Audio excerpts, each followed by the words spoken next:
এবং বিশেষ করে বাংলাদেশি অনুপ্রবেশকারী রোহিঙ্গাদের সমর্থনে ক্ষমতায় আছেন বলে ক্ষমতা হারানোর ভয়ে এসব চিঠি লিখছেন।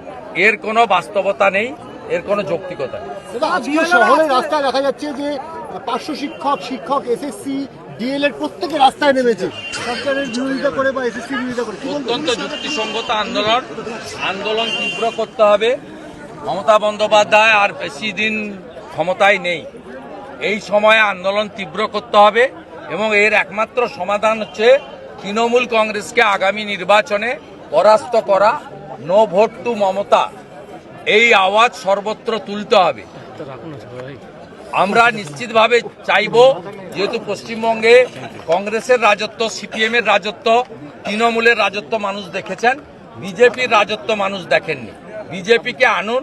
যে ধরনের উন্নয়নের কাজ দিল্লিতে হরিয়ানায় হচ্ছে, উত্তরপ্রদেশে উড়িষ্যায় হচ্ছে, মহারাষ্ট্রে হচ্ছে, গুজরাটে হচ্ছে, বিহারে হচ্ছে, সেই কাজগুলো আমরা এখানে মানুষকে দেব।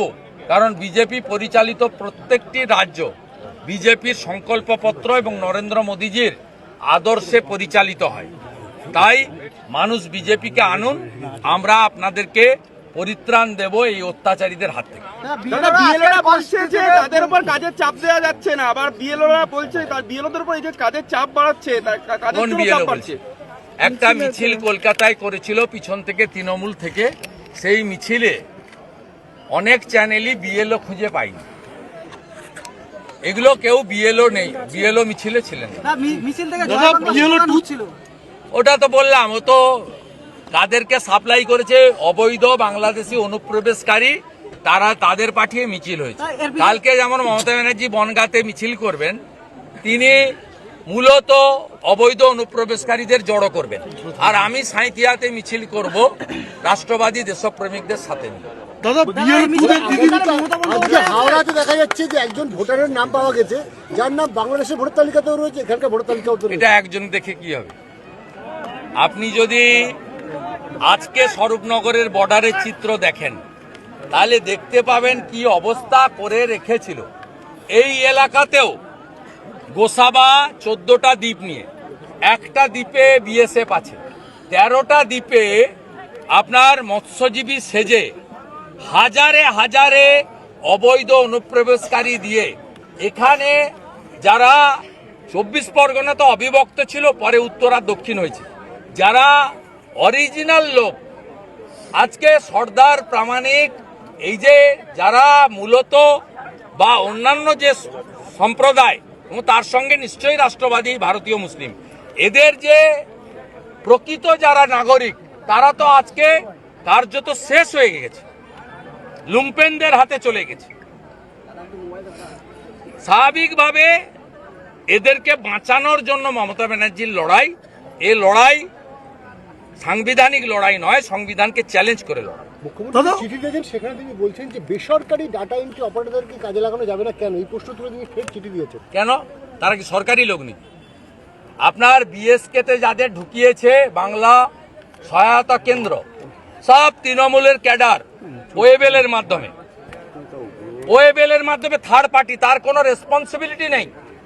ভোটার তালিকায় নাম, এই যে আজকে কাকদ্বীপে ধরা পড়লো ডাটা এন্ট্রি অপারেটর, হাইকোর্ট থেকে বেল নিয়েছে, এফআইআর হয়েছে। কাকদ্বীপের এসডিও ডাইরেক্ট ইনভলভ এতে, এবং কাকদ্বীপে আপনারাই দেখিয়েছেন, আপনাদের চ্যানেল 30,000 টাকা করে নিয়ে তাদের আধার কার্ড এবং এপিক কার্ড করে দেওয়া হয়েছে। সেই আপনার লিঙ্ক এবং ওটিপি এদের হাতে দেওয়া উচিত নয়, কারণ এরা সরকারি কর্মচারী নয়, এদের কোনো অ্যাকাউন্টেবিলিটি নেই।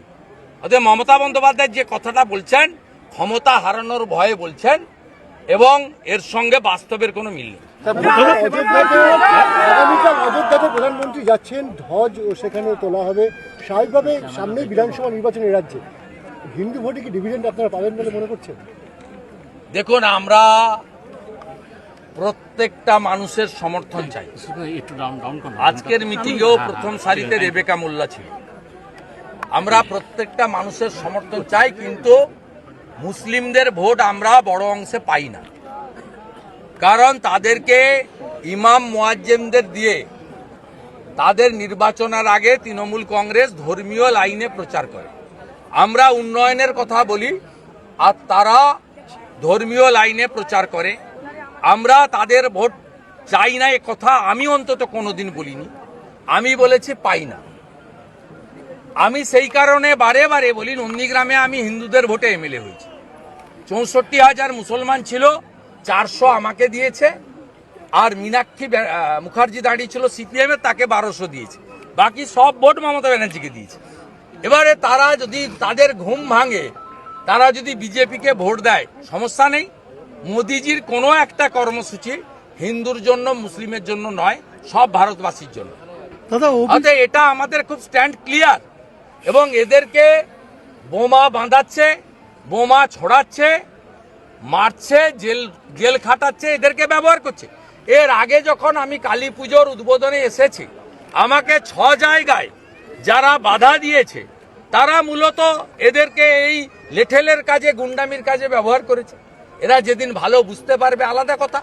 আর হিন্দুদের ঐক্যবদ্ধ হতে এই কারণে বলছি, কারণ হিন্দুরা ধর্মাচরণের ক্ষেত্রে পশ্চিমবঙ্গে পুলিশ এবং মমতা ব্যানার্জির দ্বারা বাধা প্রাপ্ত হচ্ছে।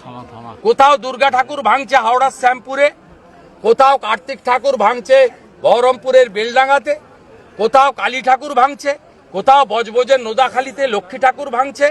রিসেন্ট এখানে কালী ঠাকুরকে প্রিজন ভ্যানে তুলেছে, কোনো মুসলিম তুলেনি, মমতার পুলিশ তুলেছে। সরস্বতী পুজো করার জন্য যোগমায়া দেবী কলেজের ছাত্রীকে হাইকোর্টে যেতে হয়েছে।